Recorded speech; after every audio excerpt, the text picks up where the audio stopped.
Greetings everybody, and welcome to the latest episode of the Risk 4.0 video blog series, whereby in this particular episode we aim to discuss how complex systems thinking has become relevant to modern day risk management.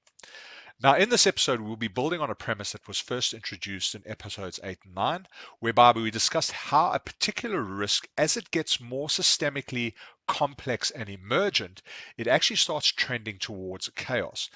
In this particular episode, we also discussed how many of our standardized risk management techniques are actually better suited for the bottom left-hand corner. This is your typical risk registers, heat maps, audit plans, and compliance. And then as you move into the middle, you start seeing things like scenario analysis and probabilistic model. And this is normally where your distribution curve and probabilistic discussions tend to be suited for. But when you get to the top right-hand corner, there appears to be a bit of an industry gap right now. We haven't quite worked out exactly how to deal with those risks that trend between complex and chaotic. So one of the fundamental learning here is that at the top right-hand corner, we actually start experiencing a very unique type of risk. And we have some serious questions right now that need to be answered about the best ways to manage these risks. And the typical things that I'm talking about that exist in this top right quadrant is what you may have seen referred to in the literature as things such as complex phenomena, systemic risks, or wicked problems, macro threats, macro shocks, disruptions, black swans, and the big buzzword that's come out in the last couple of months, PolyCrisis. All of these are highly systemic, connected, interacting, agile, evolutionary type risk. And we don't yet have a solid set of answers or procedures or methods for dealing with these kind of risks. And this is a little bit about what today's episode is going to explore. So in that top right hand corner, we have what I like to call complex wicked risks. Now, this is just a catch-all basket term for the risks that tend to exist in this particular quadrant. If we have to describe them, here are a couple of descriptors that you might find useful. Now, these aren't specifically my terms. These are terms that come out of complexity theory and a lot of the literature in this. You're welcome to look it up as yourself. But if you want to get a base example of what we're talking about, the typical type of risk that I would consider complex wicked would be things like the coronavirus, the Palestinian conflict. On a good day, it's complex. On a bad day, it's chaotic. And climate disruption. These all fit that kind of genre of complex wicked type risk.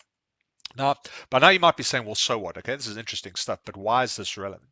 Well, I think the key lesson here that we're coming up with in the last couple of years around complex wicked risk is that many of our macro threats are actually trending towards this top right-hand quadrant, towards the complex wicked genre.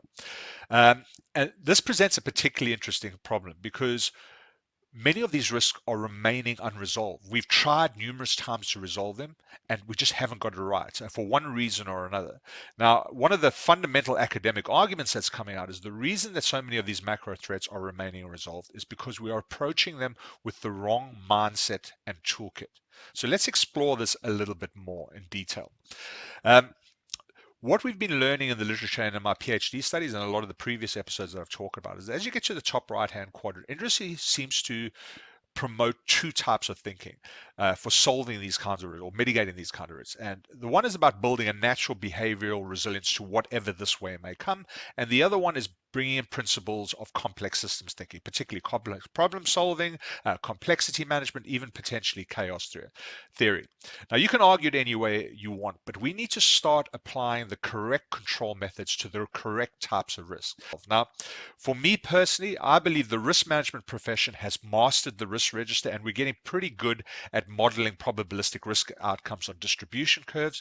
But the sad reality for me is that we're still desperately lacking in our ability to mitigate these complex wicked risk phenomena, and thus this upper right quadrant still represents the next frontier for our risk management profession. It's the area that has the biggest gap right now, and it's the area that we need to start physically getting better at. So, as I said, there are two types of thinking in this particular quadrant that the literature supports. The first one is this concept of building in a natural or systemic behavioral resilience within your organization. Now, I spoke more about this in episode 10, so you can watch that episode in more detail if you want to. But basically, what I argued the literature is teaching us is that in the natural system world, resilience is the ability to intelligently prepare and respond to environmental changes. And we went into a number of case examples and natural world examples of how this can be applied. But for this particular episode, we'll look at the second part, complex systems thinking. Now, for me, the best descriptive that I can put out there to explain what we're talking about is complex system thinking. To me, is making sense of the necessary interacting components that are required to elicit a particular outcome. To explain that in a practical example, imagine you want to build a high performing motor vehicle, something that can win a race and can just race around town. In order to get that collective high performing outcome, you have to have a fundamental understanding of all the contributing systems that make up that outcome. In the case of a motor vehicle, it's the drive system, the power system, the control system, the steering system. All these things need to connect and interact to get that final outcome.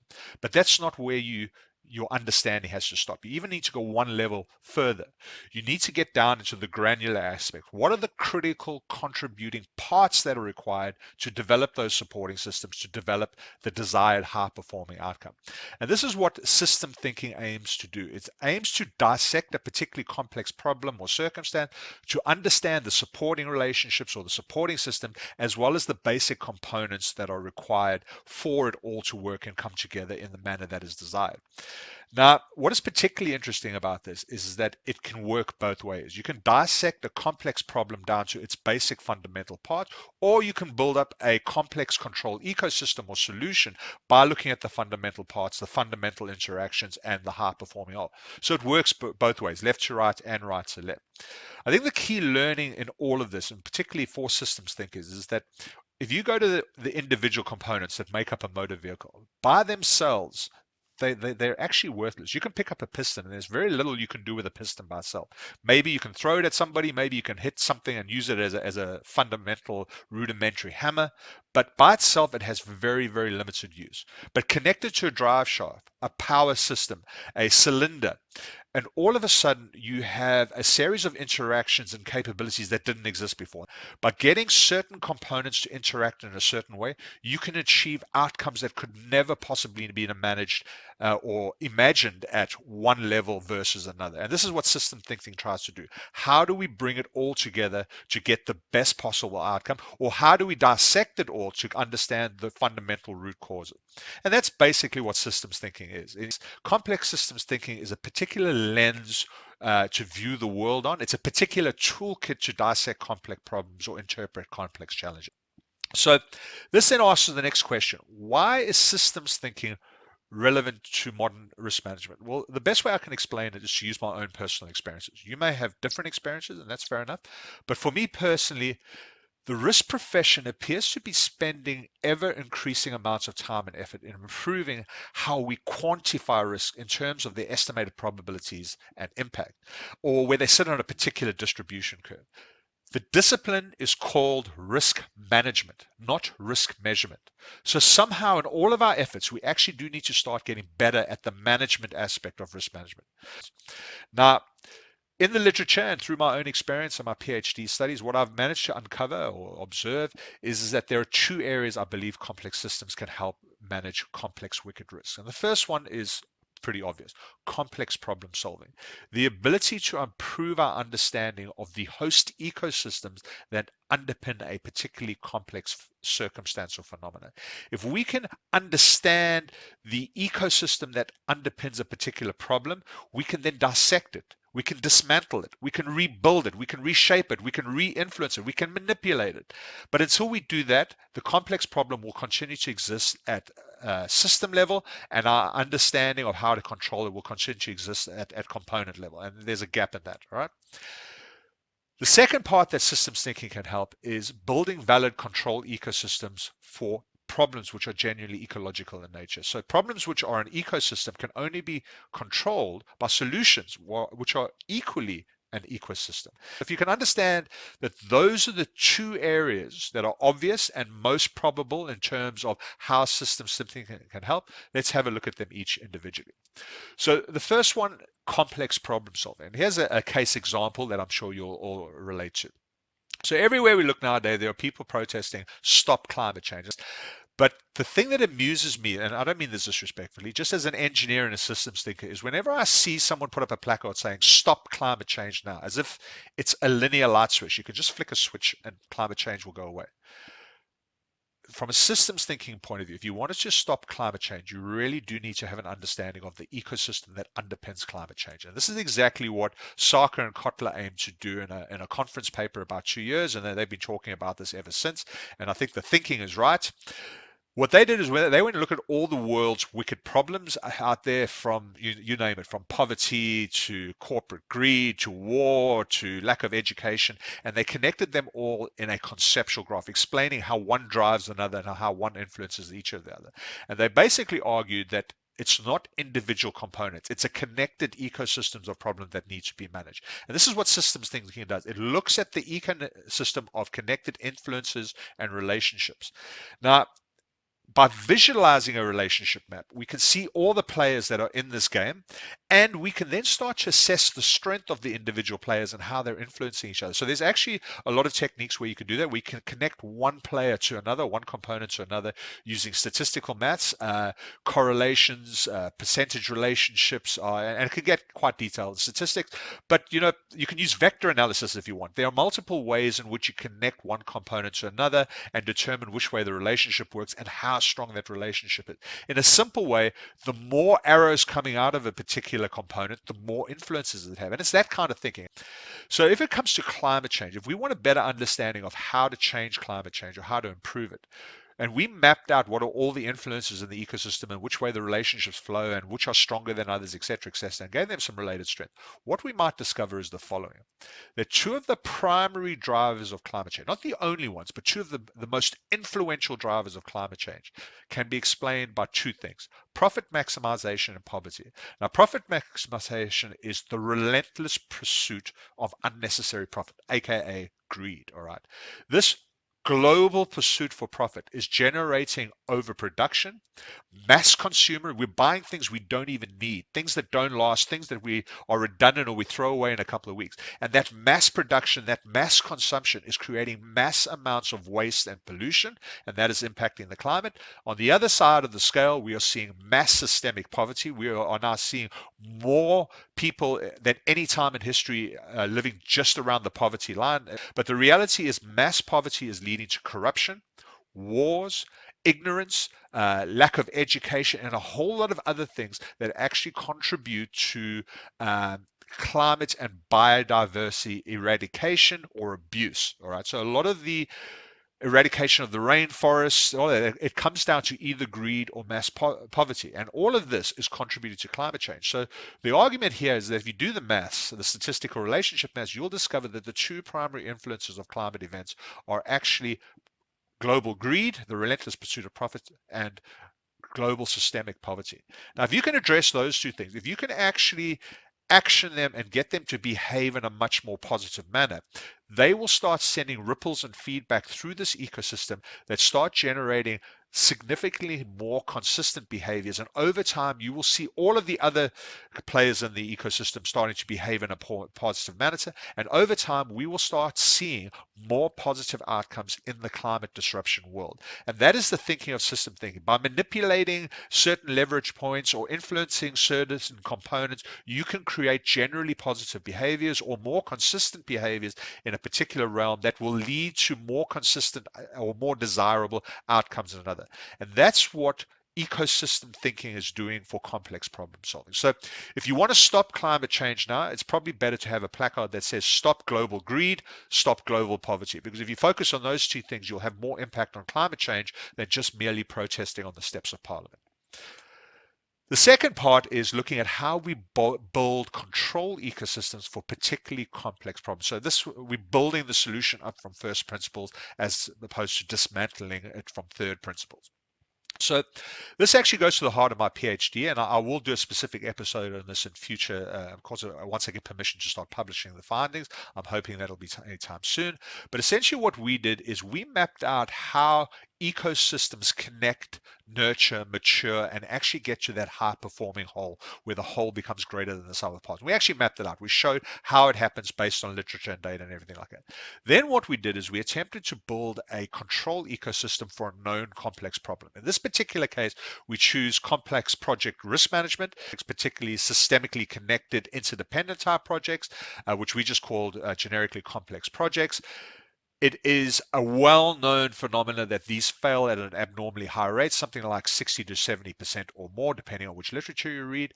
And there are a lot of factors contributing to it. One of the things that we noticed was that there was a lot of argument that we're approaching risk management incorrectly. We're going in with linear thinking as opposed to systems thinking, because at the end of the day, a project is an interconnected system. So only an ecological solution can control an ecological problem. So we asked the question, what would an ecological control solution look like for an ecological problem like complex project risk management? And what we were able to observe through literature, surveys, interviews, and a mass data collection is that there are 6 control agents that are universally supported as being critically dependent to complex project risk management: governance of risk, in other words, how we make decisions; our appetite for risk taking; planning for risk; controlling the risk; assuring the risk; and the risk culture we build across the program. Now, those 6 things are universally accepted and endorsed by the literature and all the people we interviewed and surveyed.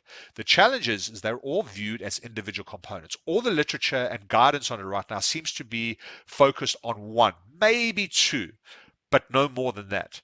And this is where the gap lies. And this became the basis of my PhD. And what we argued is if all 6 are critically dependent to complex project risk management, then you have the fundamental basis of a system. Because a system is a number of contributing components connected to a common goal. So if all 6 of these things are critical to complex project management, that is a system. And we were then able to demonstrate through empirical data and case testing that by building it up as a system and nurturing it as a system, you can actually build a pretty valid control ecosystem that gave the proponents who contributed to this a higher sense of confidence than just following typical linear risk management technologies like building a risk management register, implementing software, getting an audit plan going, or even doing probabilistic modeling by itself. All right.